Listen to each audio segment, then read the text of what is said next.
Good morning, everyone. I hope everybody are well. Thank you for attending today's webinar. We are glad to have you here. So this is the fourth and the last webinar series this year for imagery and remote sensing for higher education community. And for this webinar, we would like to bring the topic of managing imagery and rasters for campus access. We understand many of you have a large collection of imagery and raster data in your campus, maybe part of your library or research center collection, or even campus administrations. Before we start, a little bit of housekeeping. All attendees are in listen-only mode, but feel free to enter your questions in the question windows at any time. We will monitor the questions and the chat, and we may answer directly in the chat for you. Some questions will be covered during the QA session. And also, this session is recorded, and we will make the recording and slides available later. At the end of the webinar, we will launch an exit survey. As usual, please do participate on the survey so you can help us improving our webinars. It's also a good way to connect it with us at Esri to ask questions and request for assistance. One more thing before we start, we would like to know you as the audience better. So we would like to ask you a poll questions. Let's open the first one. The question is, what is your primary role? Now, this is a single choice question. I know many of you have many roles, wearing many hats, but for this one, just choose your primary role. And I'm gonna give you a few seconds for this. Thank you. It seems like most of you already voted. Let's close the poll now and share the result. Seems like it's really pretty balanced here between the teaching professor, also the researcher, and also the image curator or asset manager, which is wonderful. And then hope choose that others will also get the benefit of this coming to this webinar. Thank you for your participations on the poll.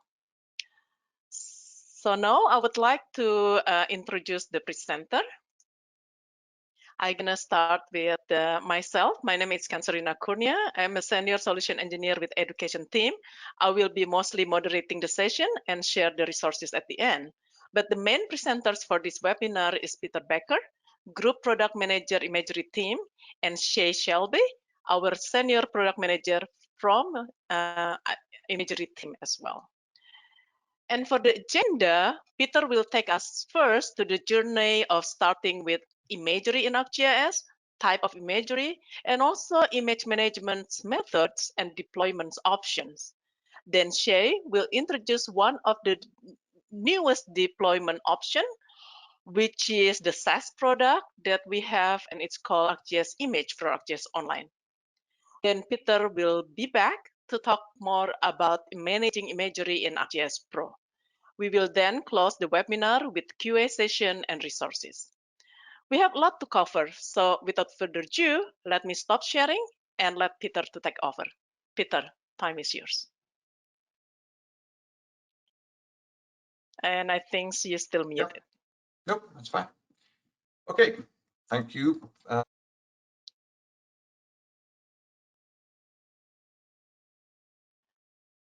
For some reason, Peter, I couldn't hear you. Now you can hear me. How about that? Okay. Well, I wanted to start today with just highlighting the imagery capabilities of ArcGIS. Some of you may have seen this already, but it's good to emphasize that ArcGIS really provides a comprehensive system for working with all forms of imagery, and there are really 5 key components of. One is the content, which we make available through the Living Atlas.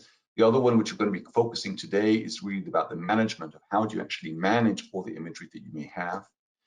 Third aspect is mapping from imagery. This is really creating products, just orthophotos and DSMs, 3D meshes out of the imagery. Fourth is the image analysis, which is really the extraction of information from imagery. And there were previous webinars about that, so I'm not going to focus too much on that. And the fifth is really the visualization and exploitation aspects of really how do we integrate imagery into lots of different applications, which is really the key aim in a way for a lot of what's being done. So today we're really going to focus on the image management component. And really the aim of that is to try and work out how do we take the content that you may have and make it accessible into different applications. So these applications may be desktop applications, web applications, mobile applications. So especially in a campus type environment, you may have a lot of imagery that you want to share with a large number of students, or maybe even take the results of work or research that's been done and make that available in applications. And the intermediate way of doing that is to create services, and these are already defined as layers within ArcGIS, and there are different types of layers which are optimized for working with different types of data. There's things like tile cache and tiled imagery and dynamic imagery, and we'll be covering some of these and showing how to generate and make them available and what the best practices are for creating those. Those are typically added into a web map, which combines the different layers together, and from that web map, you then create your application. So let's talk a little bit about the content that ArcGIS can manage. And it really comes from lots of different sources, lots of different formats, what we call as raster types, which bring in the meta information. This imagery and raster data is coming from multiple sensors, from satellites, drones, aerial sensors, and terrestrial sensors. We support a wide range of different modalities. So it's not only your natural color imagery, but multispectral imagery, radar imagery, video, categorical imagery. There's lots of different data types. And then we also have the data accessible as various services. I'll be showing today how you can actually generate your own services, but ArcGIS also provides a lot of services in the Living Atlas that you and your students can access quickly to get access to imagery without actually having to need to manage the imagery yourself.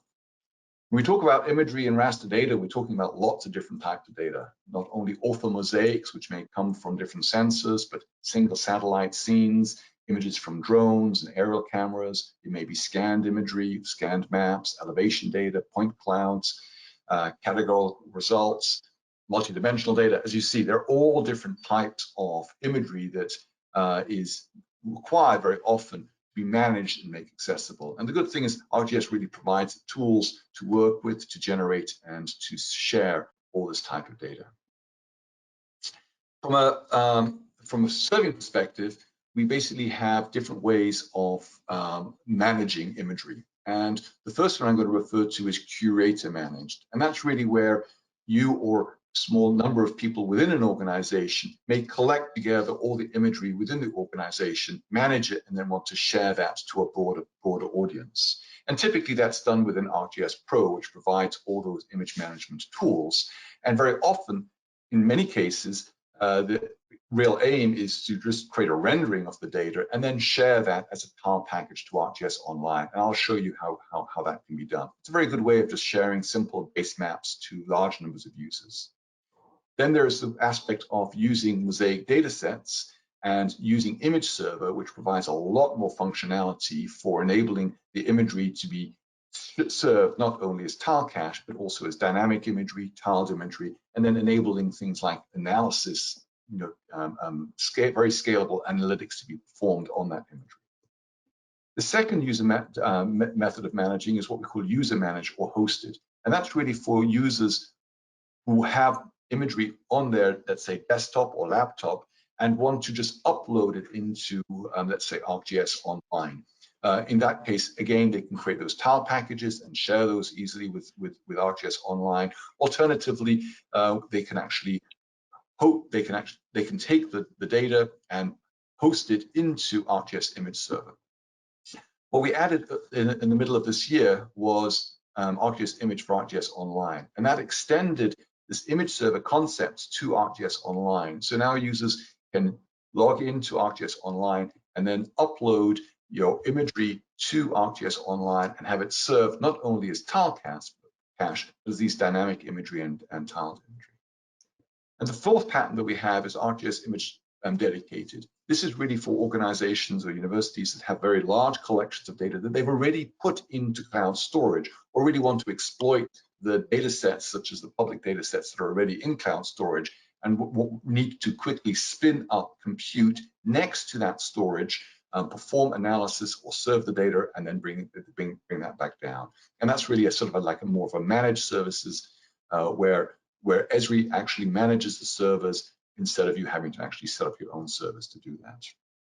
So today, what I want to do first is to focus on ArcGIS Image for ArcGIS Online. And for that, we're going to actually hand it over to Shay, and he's going to do that. But before we hand it over to Shay, we're going to do another poll. So I've talked about lots of different types of imagery, and really the poll question you should see now is, what types of imagery are you looking to manage? So if you could just both have a look at that poll and see what types of data you're handling. I can see number of people adding data. It's interesting to see. So I'll give you another couple of seconds to fill those in. I can see number of people. So a little bit longer. So there are lots of different types of data, but those are probably the biggest categories. So okay, so let's close that poll. And yeah, interesting results. Naturally, sharing of the ortho mosaics from satellite, aerial, and drone imagery is certainly the winner. But what's very interesting to see is the elevation data is not far behind. So it really shows the importance of elevation and point clouds as an important data source to be managed as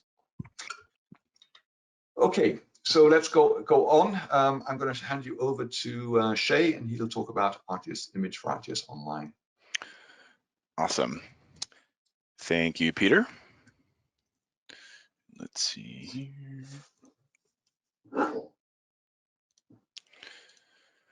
All right, so now we'll talk more in depth about ArcGIS Image for ArcGIS Online. So ArcGIS Image for ArcGIS Online is a complete SaaS for image management and raster analytics. Esri manages the cloud resources and software that users need to host, analyze, and stream imagery and raster collections in ArcGIS Online. The image management capabilities include hosting imagery through the web browser, APIs, or ArcGIS Pro 2.9. You can create tiled and dynamic imagery layers, which both allow for processing and analysis, not just visualization. And lastly, you can run advanced processing and analysis on your hosted imagery. You can publish imagery as intelligent tiled imagery services. Note that tiled imagery layers are different than map tile cache. Tiled imagery layers retain full pixel information for all bands, so users can perform client-side analysis and apply enhancements to the imagery. The benefits of tiled imagery layers include that they can be shared publicly and that they retain full pixel fidelity along with being fast and performant. The disadvantages are that tiled imagery layers are not ideal for overlapping multi-temporal or multi-resolution imagery datasets. You can also publish as dynamic imagery layers that support on-the-fly analysis, dynamic mosaicing, and image collections. The benefits of dynamic imagery layers are that they are best for overlapping or multi-temporal data, and they support image collections. The disadvantage is that while very powerful, they are more expensive to store and they can't be shared publicly. Together, these imagery layer options enable seamless integration of your imagery across a full spectrum of applications and workflows. Different imagery layer configuration options are available with both tiled and dynamic imagery layers, and I'll walk you through this in the demo here shortly. But for tiled imagery layers, you can select one image, which is really if you just have a single image you want to upload that doesn't include, say, advanced metadata. You can select the one mosaic image method or the one mosaic image option if you have multiple images that you want to mosaic into a single imagery layer. So for instance, multiple satellite scenes with advanced metadata. or you can select multiple imagery layers. And that's if you want to create an imagery layer for each single image that you upload. So instead of using the one image option multiple times, you just use this option and create multiple imagery layers. For dynamic imagery layers, you have the same one image, one mosaic image, and multiple imagery layer options, but you'll have a new configuration option, which is the image collection. And this is if you want to create one imagery layer that manages a collection of images. So this would be a good option if you want to be able to query single imagery layers within the collection or store imagery in its source format. And so now we'll do a quick demo to walk you through how to publish imagery in ArcGIS Image for ArcGIS Online. So to create a tiled imagery layer, you navigate to the content page, select the new item button, and then select imagery layer. For the layer types, you'll choose between tiled imagery layer and dynamic imagery layer, and in this case, we will create a tiled imagery layer. For the layer configuration, as we just mentioned in the previous slide, you can choose between one image, one mosaic image, and multiple imagery layers, and in this case, we'll do one image. Because one image has been selected, the raster data set will be chosen as the raster type by default, but you also have the ability to change the raster type properties as shown. You can drag and drop the imagery and associated metadata files into the browser for upload, or you can just select the Browse button and upload these files from a folder. Then we'll hit Next. So now, this is where you'll fill out the layer description. So that includes creating a title, creating a tag, and if you would like, you can create a summary of the layer that you're uploading. Then we'll hit Create. And then once the tiled imagery layer is created, you'll navigate to the content overview, or you'll see a lot of information about the imagery layer, image properties, etc. And you can also open this in the ArcGIS Online map viewer. So now we'll move to dynamic imagery layer. So you'll follow the same general process. You'll click imagery layer, and again, you'll have the option of tiled imagery layer and dynamic imagery layer. And of course, we'll select tiled imagery layer this time. And again, it gives you the layer type configuration, which you can choose between one image, one mosaic image, image collection, the new option, and multiple imagery layers. So in this case, we'll select one image again. Because one image has been selected, again, the raster data set will be chosen as the raster type by default, but if you were to choose another layer configuration method like one mosaic image, you'd be able to have the ability to change the raster data set option from the drop-down menu. Once again, you have the ability to change the raster type properties if you would like. You can drag and drop the imagery, or again, select the Browse button and select your image from a file. You'll hit Next, and then you will fill out the layer description. Again, create your title, create your tags, and create a summary if you would like to.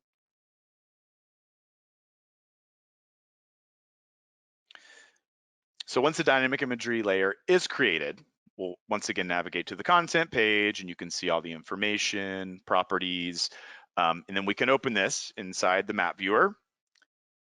And now you will be able to see the dynamic imagery layer that we have just created right inside of the map viewer in ArcGIS Online.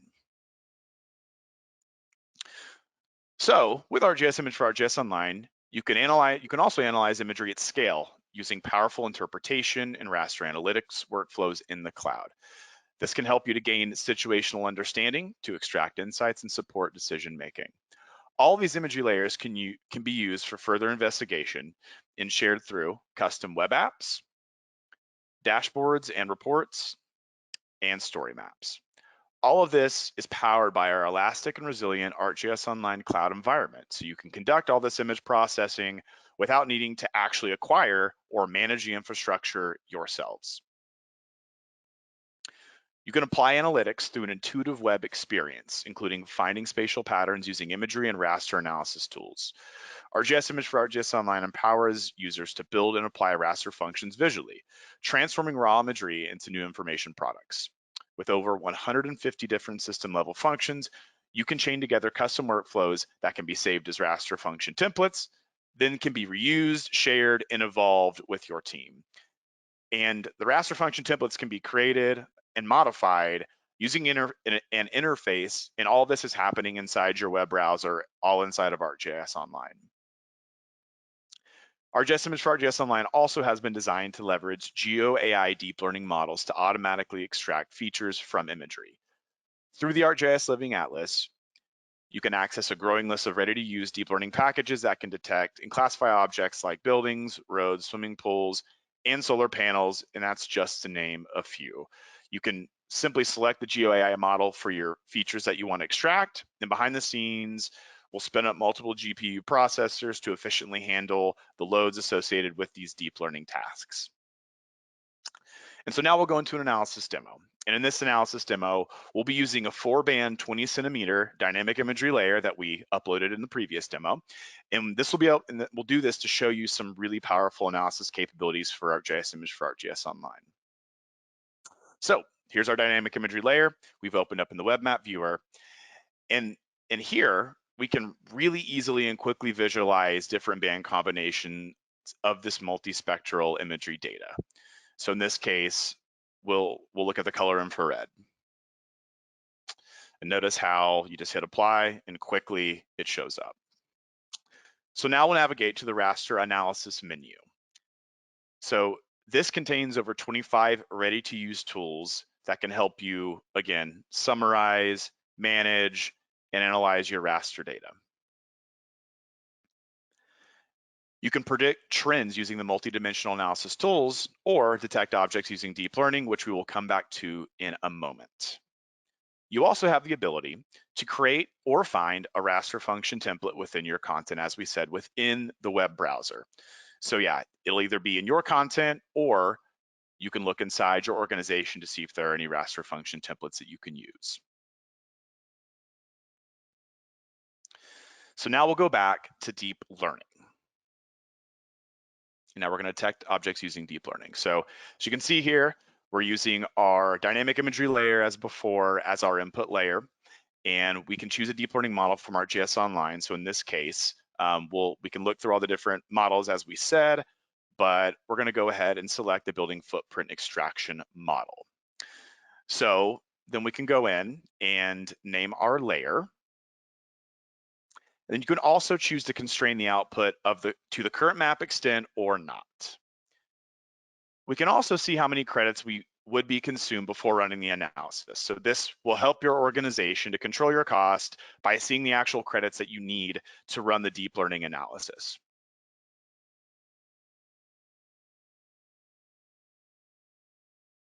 So now we'll go ahead and run the analysis, which in this case took about 20 minutes to complete, but we'll skip forward. And now we can see our extracted building footprints from our dynamic imagery layer.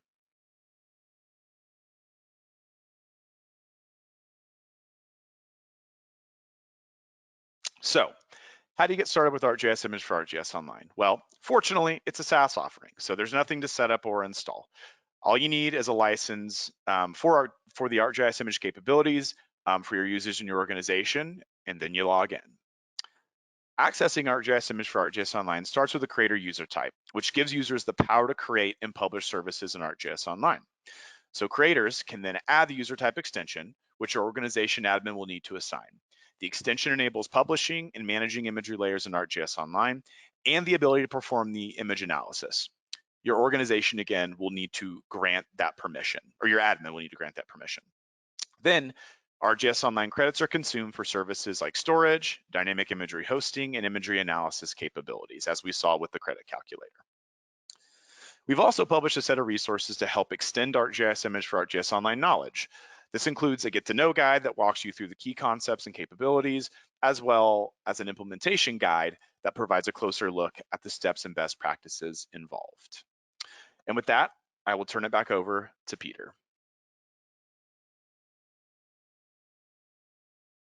Thanks. Thank you, Shay. So what I want to do is to carry on from this diagram that I had before, which shows these different methodologies. Shay had been focusing just now on phenomenal capabilities available in ArcGIS Image for ArcGIS Online. What I'd like to carry on with is talking more about ArcGIS Pro as a way to manage all different forms of imagery. So the way that we manage imagery, most imagery, is actually using a Mosaic data set. The Mosaic data set really is an optimized data model to work with all forms of imagery. So it supports all the sort of satellite imagery and drone imagery and categorical data. And what you do is you create a Mosaic data set, which is defined in a database. It references the data and then defines all the different processing to be performed on the data. So it really defines the equations or the formulas to transform data from what's stored on disk into a product. And you can then review that and make sure that's as required. Once created, a Mosaic data set can be either persisted as a tile package, which is what can then be easily loaded to anything in ArcGIS Online, or you can you can export it as a CRF, which is a sort of a predefined, like it's a bit like a TIFF file, but it's designed for very, very large files, and you can persist it to one of those, or you can directly serve it to ArcGIS Image Server, ArcGIS Image for ArcGIS Online, or ArcGIS Image Dedicated, and then it becomes actually served as either these tiled imagery or dynamic imagery services. Additionally, Mosaic datasets can be used to handle multidimensional data. So a lot of users are looking to work with, let's say, scientific data, which has got a lot of different parameters and variables. And Mosaic datasets can be used to easily manage those, even if they're coming from different data sources and different projections. So you can manage those with a Mosaic dataset. And then if you want, also export it as a CRF and what we call a transposed CRF. It's really a CRF which is designed to handle very rapid temporal profiles through data. So it's a very optimized data structure. And again, those can be served back through the different servers. It's also possible to extract from the multidimensional data sets a net CDF files, and those are sometimes interesting to generate, for example, for if you want to do voxel analysis and stuff like that. We do that through the net CDF format. So all these this Mosaic data set can be considered as a multidimensional rasters, and within ArcGIS you'll see a lot of tools for working with multidimensional rasters, and all those tools will work against Mosaic data set or these CRF files. There are other ways of also managing different types of data. So we have oriented imagery as a way of best working with imagery that is, let's say, off nadir. So oblique imagery, street view imagery. I'll be coming back to that a bit later, as well as a LAS data set, which is really used to manage large collections of LAS files, typically used to store and manage point clouds. So let's have a quick look into using ArcGIS Pro and how it can be used first for adding and working raster data adding raster data sets and using what we call raster products. So within ArcGIS Pro, you can go to catalog, you can find, let's say, a single TIFF image, and you can just drag and drop it into ArcGIS Pro, and then immediately it becomes accessible.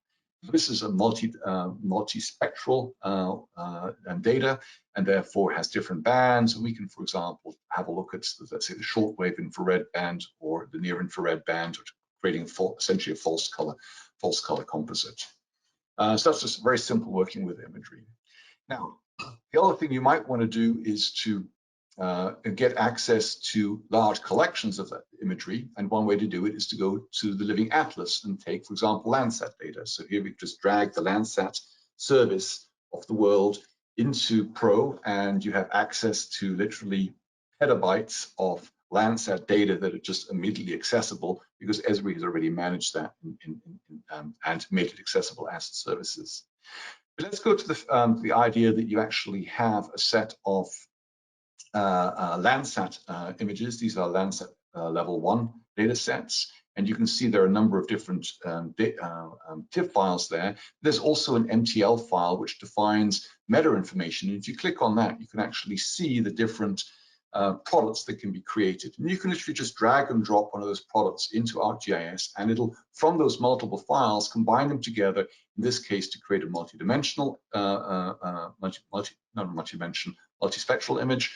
And again, you can define things like masks to remove no data values.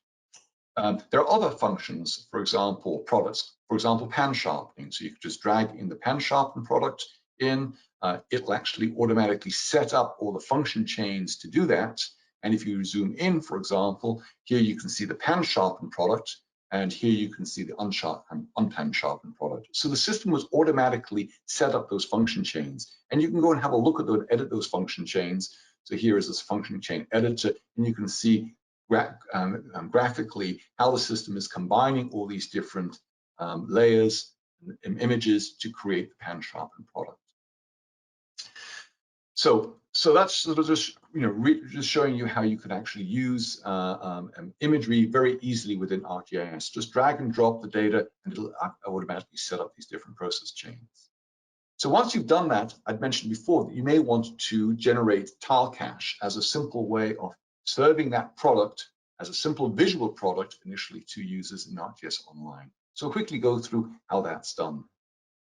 So here we're back to the same ArcGIS Pro session. I'm going to turn off the multispectral data, just look at the pan sharpened product here, and there are various functions that we can apply to it. I can go to the imagery tab and go to raster functions, or I can go to process. I'm just going to clip the image in this particular case, just my area of interest.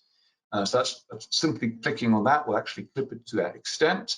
And now I can see that this imagery it's a new virtual image, which is just clipped to that extent. Now, what I want to do is to actually use a toolbox, and this is a toolbox called Raster Tile Cache Tools. And if you load that, it's a quick way of generating raster tile cache. Simple toolbox where you can enter information about what is the source. In this case, it's my pan sharpened imagery, where I want to write the tile cache to. I'm just going to put it in a temporary directory for the time being, and give it a name. And then I can define other properties. For example, the scale range at which it's supposed to be displayed. This is sort of the min scale and the max scale. The min scale is really the scale at which it's actually going to be rendered at. In this case, the rendered at, and then you can also just define the scale at which it's going to be displayed to. So you can define the different scale ranges, and you press run. This can take a few minutes to do. It'll actually generate this tile cache. And then that tile cache can be just sort of loaded into ArcGIS just for quickly viewing and checking. And you can see here, it looks nearly exactly the same as the previous product, but it's now actually in a very compact form. Now to actually package it, and you can use the same tool, you just define the location of where that package was, define an output folder for the package, give it a name you want to call it. In this case, we're just going to call it Landsat Clip 1, and then I'm also going to add the option to upload it to ArcGIS Online. So you don't need ArcGIS Image for ArcGIS Online for this. Any ArcGIS Online account, you can do this as long as you have a creator role. You fill out the description, other information, what you want. Say you want to publish it, and press run. And what that's going to do is to upload that to ArcGIS Online and make that available. So here you can look at the view details about it and see that it actually it did that very quickly. It took that imagery and packaged it and pushed it up to ArcGIS Online. So if we go into my catalog, go into my portal, and I will now look and see, oh yeah, there is my Landsat Clip 1 data sets, the tile package as well as the service, and I can drag and drop that into, for example, ArcGIS Pro. Here I'm going to turn off the other layers. You'll still see that the image is displayed because it's now displayed at the bottom here as a base map. So I just added it as a simple base map to my application. This will obviously work in ArcGIS Online and other applications as well. The next thing I want to do is to say, okay, that was simple tile cache. So that's nice for visually looking at data, but you can't really do any analysis against that tile cache. It's really just a base map. So what I want to now show you is how do we use Pro in a similar way to what Shay was doing from the hosted imagery within the web browser. How do we use Pro to create tiled imagery and publish that to ArcGIS Image for ArcGIS Online? And the process is very similar. If I take this let's say the clipped image, I can go to create hosted imagery layer, and then I get a diagram, a UI where I can define the source. I can say I want clipped images, my clipped image. Go next, and then fill out the various details that I had about the service, fill those in, and then submit, and that will basically publish that to ArcGIS Image for ArcGIS Online. So it's very similar to the web interface that Shay was showing before. This will package the data, upload it into ArcGIS Online, but maintain the fidelity of the data. So we haven't compressed it or anything. We're keeping the data set as it is. So once that's added, I can see that within ArcGIS Pro. I can now turn the base map off again, and we can see here is the multispectral 8-band image being streamed from online back into ArcGIS Pro. So it's an actual service. If I go to the symbology, as before, I can sort of pick my different band combinations and create, let's say, false color image if I want, but I can also access a lot of the other tools as well, and actually run analysis from Pro, which is actually run inside in online. If we actually go to ArcGIS Online, that same service is available. I can just open it, for example, in the map viewer, and I will get a very similar experience to what Shay was showing before. I can open the map viewer, display the imagery, and access the different band combinations as well. So we can sort of zoom in, change to the symbology tab, and then if we go to the style options, I can see that I still have access to all these different band combinations. Remember, this is actually 16-bit data, which is actually being streamed across from the web into the client, and it's the client that then is actually performing this rendering in this case. So I can define, for example, the gamma values or change any of the rendering applications, and immediately those are updated because the client is actually performing the rendering on the client side, with the data being streamed across as tiles from the server. So next, I wanted to talk about, okay, so that's for simple data sets. How about actually creating Mosaic data sets and publishing those to ArcGIS Online? So this is really going to another level of working not with single images, but with potentially large collections of images. So to create a Mosaic data set, it's very, very simple. First, let's have a look at a new data set. This is actually Landsat level 2 data, which contains, for example, surface reflectance products. Similar to before, I can just go and drag and drop those into my map. I'm just doing that just to sort of show you the data set before we work with it. These are 2 individual Landsat tiles. That's how you normally add it individually, but to create a Mosaic data set, you just go create a new Mosaic data set from your geodatabase. You define a name for it. In this case, it's I'm going to call it Landsat, and I'm actually going to define the product definition as being Landsat. So you can define lots of different types of products. In this case, I want to work with Landsat data, so I'm going to define that. That will create this Mosaic data set. This is very, very fast to do. And once the Mosaic data set exists, I can say add rasters, and I can now define the rasters that I want to add. To really identify that it's Landsat 8, with the processing template, I'm going to say I want that surface reflectance product. So I'm going to add that. I'm going to actually crawl a complete folder, define the location of my folder, and that's then going to run. It's going to actually go to that folder and crawl it and ingest all the information and meta information about that data. And that's basically being brought in. You can see on the left the actual footprints. Let's just turn off those 2 previous images.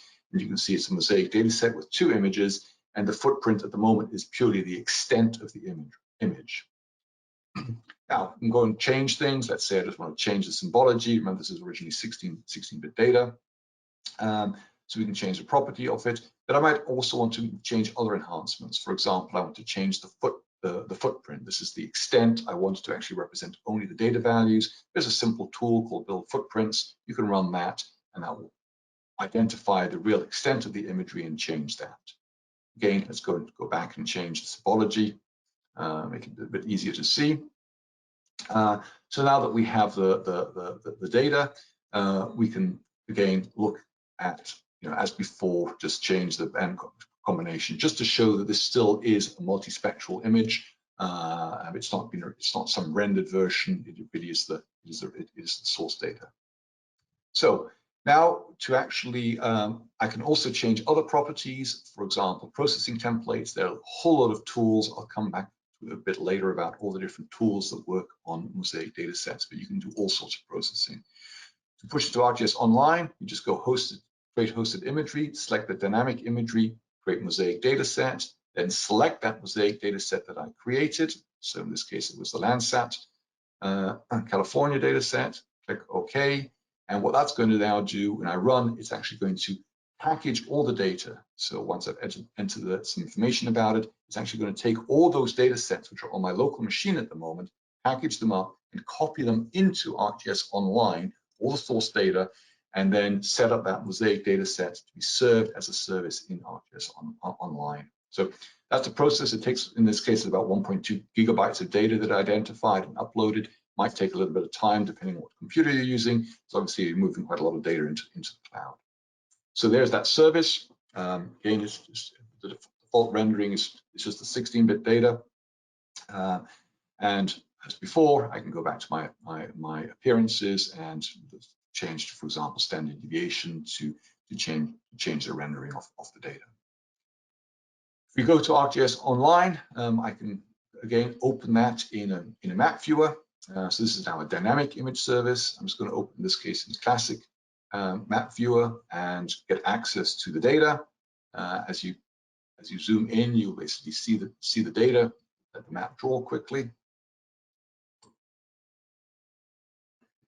So this is now the server is going to actually stream that data to you. In this case, the server is going to process the data every time you pan and zoom, because it's a dynamic. So let's just zoom. I'll just go and change the symbology. So I'm going to go to image display and change to, let's say, because of stretch renderer, I'm going to put it sort of again standard deviation stretch, apply dynamic range adjustment, and then as I pan and zoom around now, the server is performing the rendering of the data and returning that instantaneously back to the client application. So it's different to tiled imagery. The server is actually doing work. That gives you a lot more flexibility in the type of rendering that can be performed. So in this case, I'm just selecting the different band combinations. So what you can also do is to now access the raster function templates. So here is, for example, a raster function template defined for computing vegetation index. I can just select that, press apply, and again, the server performs the processing and returns that to me. So as a user, I can create these different templates and apply them and transmit them from the client applications to the server, with the server performing the processing. So it's incredibly powerful, the number of processes that you can create in a web browser or within ArcGIS Pro and transmit for the servers to work on this dynamic imagery. So if you wanted to do the same thing in an enterprise, you would actually go onto the Mosaic data set and use the share as a web layer. And what that would do is if you're connected to your enterprise, you'd then be able to have a similar experience about being able to publish the data. In this case, you have by reference as well, because the enterprise would typically have access to that imagery. So you wouldn't have to copy the imagery to the server. You could do it by reference and then publish the services so that people can access the data without having to move the data around. So that's one of the certain advantages of using it in an enterprise environment. So I've quickly shown you the idea of a Mosaic data set. It's a very, very powerful way of managing imagery. So it allows you, as I mentioned, to reference the imagery, but also define the processing to be performed. And it scales massively. There are Mosaic data sets. If you go to ArcGIS Online, you can see image services published with tens of millions of images.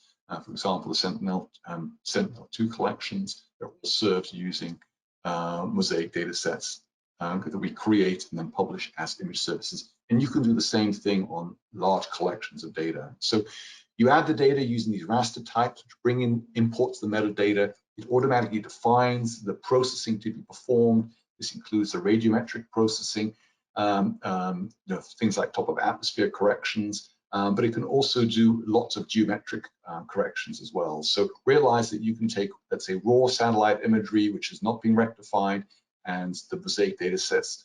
You can define the terrain model and the orientation to use, and then the system will do the on-the-fly auto rectification of the data or other georeferencing tasks that you need to do. So lots of ways of enhancing both the radiometric and geometric data.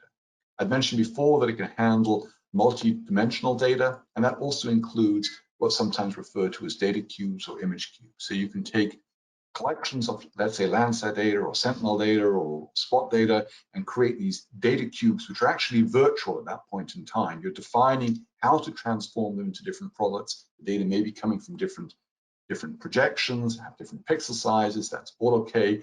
But virtually, you've actually created a data cube which you can work with or persist if you want as, let's say, a CRF or a TIFF file or something to define a more structured pixel aligned cube.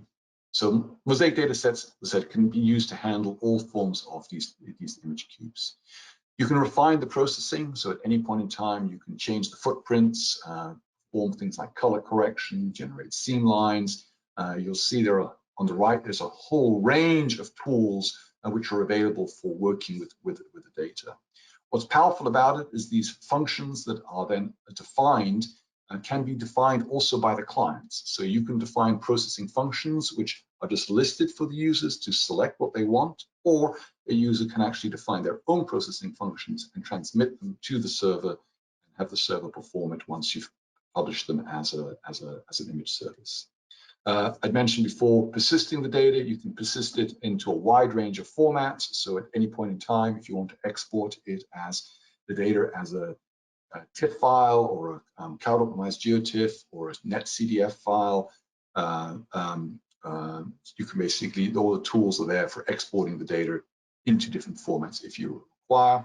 And obviously the key reason mostly for creating Mosaic data sets is actually to serve the data as image services.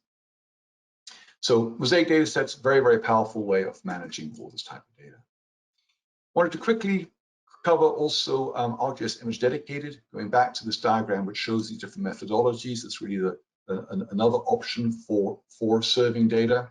So what is ArcGIS Image Dedicated? It really allows you to serve, process, and analyze imagery in your cloud. So in this case, Esri actually provide managed, scalable, and dedicated compute infrastructure. It serves the sort of dynamic imagery, the tiled imagery, but also performs a whole range of processing and analysis functions. It includes things like deep learning, various types of analysis can be performed using it. The key difference here is that you don't actually move the data. The data is designed to stay in your cloud storage. This can be either AWS or Azure. So you give the servers access to your data, and then the compute infrastructure is stood up next to the storage, so we're not moving the data. And that is important to remove the egress costs that would otherwise incur if the data was being moved from one storage location to another. So once it's in the cloud, we spin up compute next to that cloud storage, allowing you to do the serving of the data or the processing of the data, and then we shut down that compute when it's not being used. In this case, ArcGIS Pro is prime way in which is used to manage the data. So all those workflows that you may have learned before about how to use Mosaic data sets, they apply directly for ArcGIS Image Dedicated. Use the same tools to manage the data. It's just when you publish it, you're publishing it to a dedicated machine just spun up. So as I mentioned, this ArcGIS Image Dedicated is really for organizations wanting to move to the cloud, but not wanting to manage your own infrastructure. And also, if you cannot use ArcGIS Image for ArcGIS Online. Obviously, the easiest way to move into the cloud is just to use ArcGIS Image for ArcGIS Online. You upload your imagery into the cloud, it's all there, and you can do all the analysis you want on it. Lastly, I want to very quickly talk about oriented imagery. So the Mosaic data set is an optimum data model for the vast majority of imagery, but there are data sets which are actually better managed in a different way, and that's really sort of the oblique imagery or high oblique imagery, street view imagery, 360 imagery. This is sort of non-traditional GIS imagery. And the way to do that is really to use the oriented image catalogs. They allow you to ingest the data in a similar way to Mosaic data set. It's a simpler data model, mind you. It doesn't allow all the definition of all these different processing parameters, but it allows you to define things like the orientation of the imagery, where the imagery was taken from, where it's looking at, and then provides all the various tools to enable those to be very quickly accessed and visualized in GIS and web applications. So it's a very interesting way of working with large collections of imagery, which are let's say, non-nadia. So do have a look into that. There'll be a link for that provided. Lastly, I want to bring to your attention the Imagery Workflows. There are a lot of. This is a website which provides a lot of information about the best practices for working with imagery. So do have a look at this website. There's a massive amount of information on how best to manage imagery and also how to, let's say, do analysis and visualization of the imagery. So it's a very good resource. Do have a look at that and send your students to that as well, because it's a great resource for lots of information. And with that, I will hand it back to Rena. Thank you, Peter. That's a lot of information, but it's really great to see the tools and capability, especially in ArcGIS Pro, to working with imagery and raster analysis, and how it integrates closely with image server and also ArcGIS Online. So thank you for showing the great workflows of how to work with that.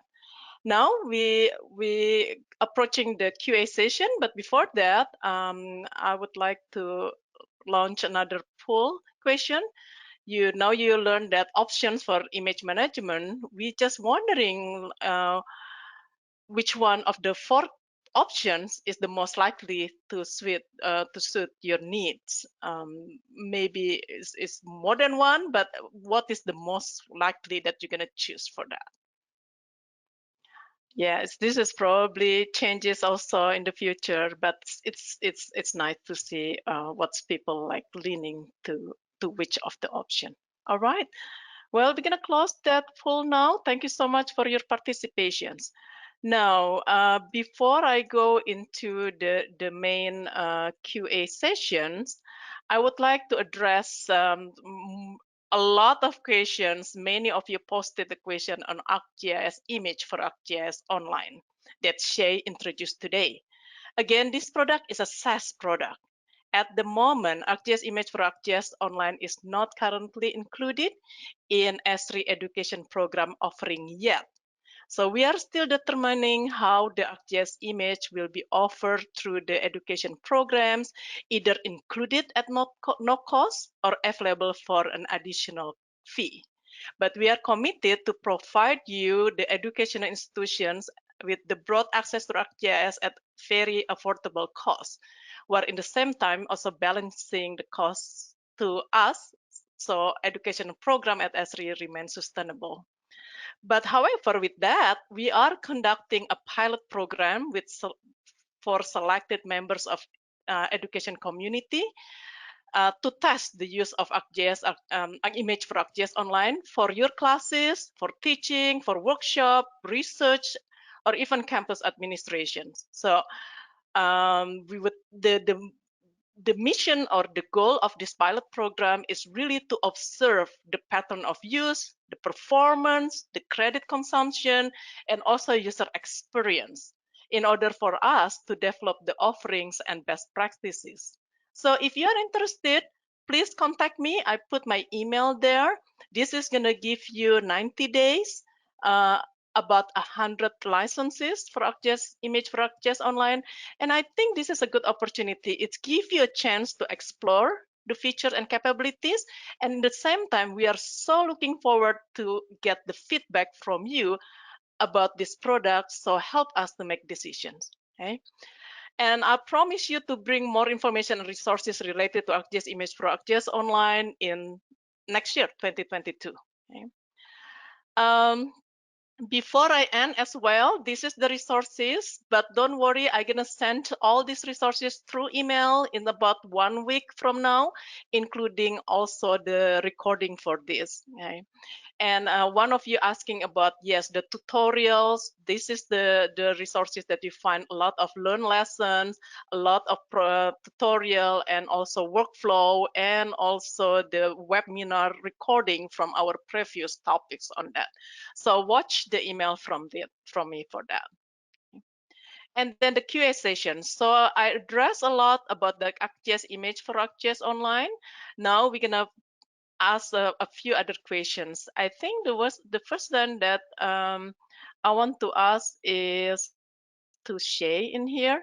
So Shay is let me see in here. There is somebody say that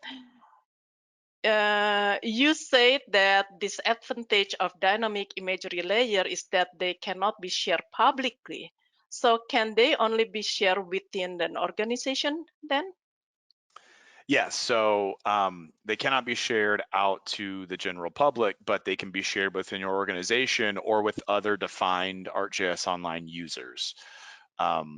And if you do want to share imagery with the general public, say in a public-facing web application or web map, then creating that dynamic imagery, or sorry, the tiled imagery layer would allow for that. Mm-hmm. And Shay, when we talk about the tile imagery layer, it's different with the cast imagery layer, right? The tile imagery layer, you can still do a lot of analysis. Can you explore a little? Can you describe a little bit more on that, please? Yeah, so again, you have access to, all the pixel information. You're able to, run analysis, all the way from deep learning and all the way to, creating a, false color image or whatnot, kind of just very quickly. So you can do all the analysis with the tiled imagery layer, as opposed to, the map tile cache where you're just there to kind of stream that imagery, just to kind of visualize it. So yeah, it's for the tiled imagery layers are for visualization, but also for analysis. So maybe the best practice is still first try with the tile imageries, and then if it's not possible to do what you want to do, then try with the imagery layer. Is that fair statement? Yeah, so I mean, yeah, if you want to start with a tiled imagery layer, and then if you're looking for that additional functionality, as we talked about, then yeah, move to the dynamic imagery layer, which, as we said, is very powerful, but it does cost a little bit more to use. Awesome, thank you. Peter, there's a question in here. Somebody curious whether it's possible to directly pull the imagery data on Google Earth Engine to ArcGIS Online, or is it possible to make a connection between a Google Earth Engine dataset to ArcGIS image server? Okay, so there's no direct connection between the two systems. Certainly within Google Earth Engine, you can export the data as TIFF files. So the simplest way at the moment is if you have data sets which you have in Google Earth Engine, you can then just, let's say, do an export of those as a TIFF file and then just upload those back into ArcGIS Image for ArcGIS Online, and then carry on your work on that way. Also realize that most of the things that you might have done in Google Earth Engine, you can actually do in ArcGIS Image for ArcGIS Online as well. So that it has a lot of tools, and you actually have access to all the different data sets, the Sentinels, the Landsats, the MODIS data. Those are also available to you. So do realize that there's a lot of stuff that you actually do directly within ArcGIS. But yes, if you need, certainly extract the data and then load it back into ArcGIS. Awesome. Thank you, Peter, for that. There's a question in here. I think it's a really good question. It's about the deep learning. So to publish research based on raster analysis like deep learning, the method need to be transparent and reproducible. How do the raster analysis tools in ArcGIS Image for ArcGIS Online or ArcGIS Image Dedicated hold up in terms of underlying method that can be documented, and can the algorithms or model be safe for repeat analysis? So let me answer that one. Yes, I mean there are multiple ways in which you can use the analysis within ArcGIS. One is to use notebooks. Basically, the ArcGIS Online, it gets exposed as Python APIs, which basically fit directly into the notebooks. So you can basically create notebooks which document and outline all the different steps that you are doing. There are plenty of examples on how to do that, so certainly have a look at that. Also realize that the function chains themselves can be changed together, and you can open those up and see the complete function chain, so that provides more of a graphical user interface for enabling to work with function chains. Those are all documented. You can basically see what's in those. So there are two ways of doing it, and those function chains are also published, so they can be others can open them if you publish them and share them. Others can open them and have a look at what they're what's running inside them. Awesome. Thank you, Peter. I think that's all the time that we have actually for the QA. If any of you still have question and want to contact, I put in the slide my email there. Feel free to contact me, ask questions. I'm gonna always in contact with Peter and Shay as well for this. We really appreciate for you to attending this webinar, and thank you for Peter and Shay as well for sharing your domain expertise on this. We are looking forward to connect with you next year and hear back from you. Thank you, everyone, and have a Thank you. great day.